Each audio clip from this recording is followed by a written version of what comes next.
સ્વર્ગ, ધરતીનું સ્વર્ગ એટલે જમ્મુ કાશ્મીર. અને કાશ્મીરમાં પર્યટકો હોંશે જે પોતે ફરવા ગયા અને ત્યાં એમને મોત મળ્યું છે. એ મોત પ્રસંગે આતંકીઓએ જે આવું અધમ કૃત્ય કર્યું છે અને ગુપ્તચર સંસ્થાએ સરકારનું ધ્યાન મહિના પહેલાં દોર્યું હતું કે આવો હુમલો થવાનો છે, એમ છતાં પણ એની સામે કોઈ પગલાં ન લઈ શકી સરકાર. અને આજે જે મૃતક પરિવારોએ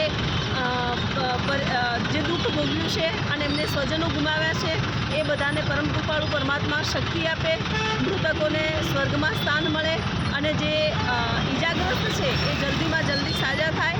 ભારતની અખંડતા અને ભારતની એકતાને ક્યારેય કોઈ આંચ ન આવે. અને જે ખોટા વિડીયો મોકલે છે અને તો એ ખોટા વિડીયોવાળાને પણ અત્યારે સમજણ હોવી જોઈએ કે આ રાજનીતિનો પ્રસંગ નથી, આ ભારતની એકતાનો પ્રસંગ છે.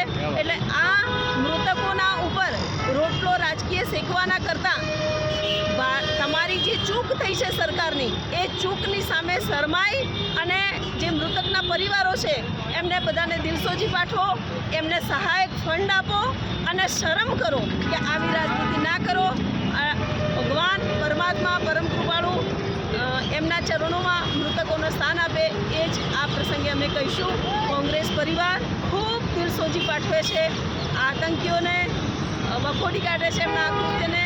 અમે સંવેદનશીલ છીએ પરિવારો માટે અને સરકારને પણ બે હાથ જોડીને કહીએ છીએ કે સૈનિકોના મોત ઉપર, પર્યટકોના મોત ઉપર ભલા થઈને રાજનીતિ ના કરો.